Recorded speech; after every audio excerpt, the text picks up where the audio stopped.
Okay, so here we are playing Twilight Imperium. This is the beginning of the fourth turn. Something I didn't mention after the status phase when I counted everything up, and I really should have noted it then.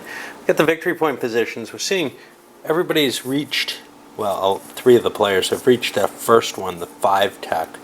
3 of one color, only the Jolar have bought, although I think someone else actually has the requirements for that. Yeah, the Hakon have the requirements for that as well, but they had to buy one, and it didn't seem to matter really which one. All right, so we've made the picks, and as usual, first player picked the Imperial ability. Why? Well, it's kind of a hard choice because the Imperial ability comes with very little additional bonus to it. And he's in a corner here with the Mentak, but it's just too much to pass up, and it doesn't look like you can be eliminated from the game. So the 2 victory points seem of more value with the thought that you can get back on your feet, maybe. It's a long game, but maybe not that long. I'm not sure. I haven't played it enough to tell. Emirates of Hakon, of course, took the initiative option, which isn't a bad option to begin with. It gives you, the free secondary actions for everything else. So that seemed like a pretty good choice, and they're holed up in Mechatol. They've got position that's not terrible. They don't have a lot of fleet, but they've got their trade agreement with the Xtra, and along with the Xtra war with Jolar, probably means they're safe from that quarter. So it looks to me that the only person who can actually attack them are the Mentaks, and, well, they've got an even weaker pick. Other choices, trade for the Xtra. Why did they take this? Well, I'm not absolutely certain. They have enough counters, and they wanted the extra building and production capability the trade goods would give going into this war. On the other hand, Jolnar, you almost think they should have taken a diplomacy chip so that they're only facing one person, but instead they went for logistics. They want more command pool. They want more shots from their big cannons. They've got 3 of them now, and feel like they've got a pretty good chance of driving the enemy off. The Lizik took the warfare option that came with a bonus. I think the logistics one did too. I'm not sure. Something did. Trade did. Trade came with a bonus, maybe. I don't know. They took the warfare option. Basically, they think they may need multiple attacks to break the universities. They really feel like they have to break them. They're terrified of those cannons. And then Letnev finished things off with a tech advance. They're going to want something a little more than they have. They're really low and behind on the tech. And they know they want to go to war real soon. Probably this turn against the Mentaks. And they want every advantage they can get for that. Well, let me catch you up on the first 3 players. I'm not completely done with them yet. But the first guy, the Hakon, did a building action, putting a space dock here on Mechatol. They plan on trying to stay. The next is the universities. They played this Stellar Criminals card. What that does is they forced Cha to exhaust half their planets, thereby cutting back on their productive capability. The Cha, angered enough already, activated and moved a fleet in. I haven't handled that combat. It's going to be just a ground combat here, right? There are no spaceships for the Jolnar, but there is a PSD. I don't want to play this out for you. I'm short on upload capacity, and it's really just a lot of die rolling. But here's the problem. I don't have, I have these battleships, but I don't have a way to really neutralize. Normally they could bombard the planet, but with the planetary defense shield there, they can't. And so I'm going to launch an attack with my ground forces. They're going to get shot up on their way in. They're probably not going to succeed in taking the planet, but you know, it was a move perhaps made out of anger. We'll see. Well, all the advantages appeared to be in favor of Jolar, however, and that's +1 to every combat die roll. They had an extra unit. They had +1 to every combat die roll because of the PSD combined with the Magnan defense shield. The shot at the incoming troops didn't hit anything. The ground combat, well, here's one thing. The Xia have on their first round, because they're so armored or something, a -1 penalty to anyone who tries to attack them. Okay, great. And Jolar has a -1 to all their die rolls, so I just cheated. Actually, this was a victory by this Xia. So, but it did come down to the last round,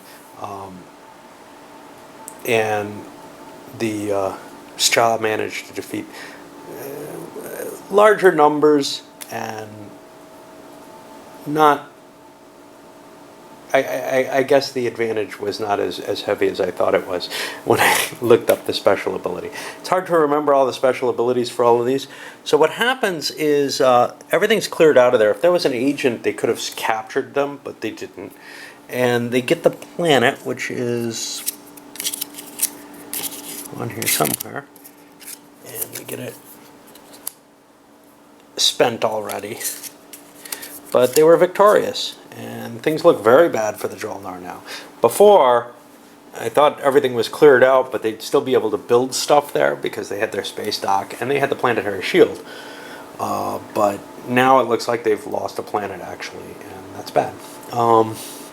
So that's the end of 5, player 5. Now we'll go on and push things through the second half. So another attack is launched on the universities, this time coming from Aranum and the Lezik, or Lizik. Now, I'm not sure that they have the numbers here. Basically, they're facing 3 cruisers, which hit on 7s.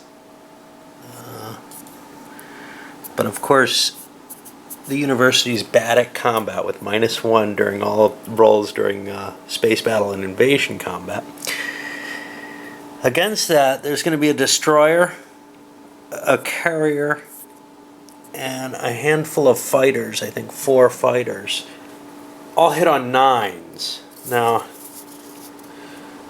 to help bonus things, the Liziks are playing a morale boost. That'll give them the first round of combat a +1 on all their die rolls. So they're hoping to get a first strike in that's a little better. Basically, they need to do this to wipe, shut those guns down at this point.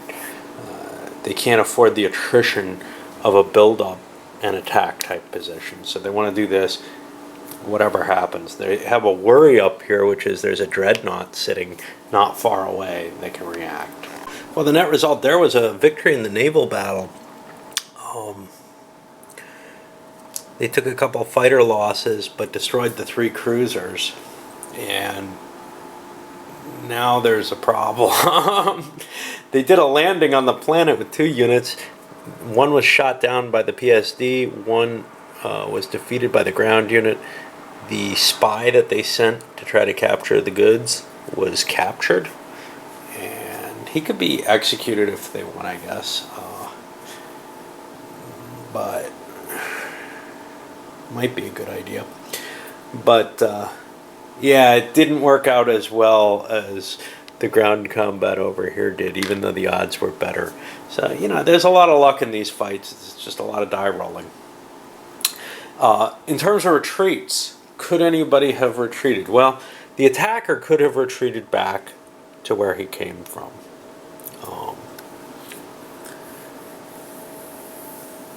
Yeah. I'm getting confused by the colors. This is the other guy, the university's color. The attacker could have retreated back to where he came from. No, he couldn't have. It wasn't a used system. So this was a fight to the death no matter what. That's kind of a quirky rule in the game where you can only retreat if you retreat to a system that's already expended. I think you should be allowed to retreat to I'm not going to implement this, but I think you should be allowed to retreat to an expended system and put a marker from your reserves onto that system to indicate the chaos of a retreat or whatever. Because as it stands right now, it's very, very hard to get out of combat. And it doesn't make a lot of sense either. There's not a lot of reason why a fleet couldn't have left here to go back here, even if it meant it disrupted a future attack or something, and it might not be a good idea. At the very least, they should have a chance to escape. In this case, the universities had no areas that they could reach that were expended, and likewise from the other side as well. And I just don't think that it makes sense that because something happened at some other system, you can now retreat there. It's a quirky little rules factor that I think shouldn't be in place. Okay, so that's player 5's turn, right? No, player 6's turn. We still have 7 and 8 left. Sorry for taking so long on this one, but it's sort of the first combat, and I wanted to explain what's happening to some extent. Okay, a lot of activity on the tech and the Imperial action. Tech, he played it, grabbed cybernetics to improve to hit chances with his fighters. Planned on an attack. We've got Hakan, who are actually spent for a tech there. I think he took the kind of cheap military laser. He doesn't have that. He has a lot of cruisers. He wants to improve his chance of defending things. And the universities also went with tech, and they grabbed the War Sun. They're hoping they can get one big monster ship out there to help them win this battle. Or battles, as the case is. Then, the Imperial action went. We got a new victory condition, which in this case is they control the planets needed to have at least one of each of the 3 technology specialists. I'm assuming that means they have planets. I don't know what that's supposed to mean, actually. One of each of the technology specialists. See, there's 4 different colors of technology. I control the planets needed to have at least one of each of the 3 technology specialists. Okay. No, I really don't know. Because there's 4 different colors of technology, and I think there's a misterming there somehow. But whatever, if somebody has 3 different colors, maybe there's one that doesn't have specialists. If somebody has 3 of the different colors, and I don't think that's the case, by the way, I think that all 4 exist, they're going to be able to claim that one. The red player picked up, the orange-red, whatever, picked up 2 victory points, and then people got to do that kind of bonus production. A lot of people took it.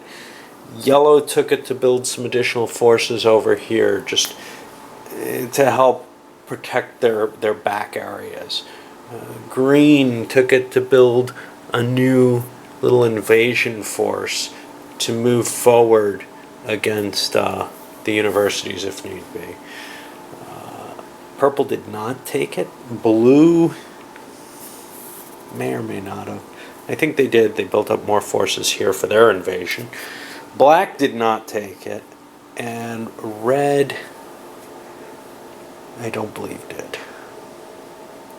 It's an expensive option. Yeah, they don't have any planets tapped, so they couldn't. It's an expensive option.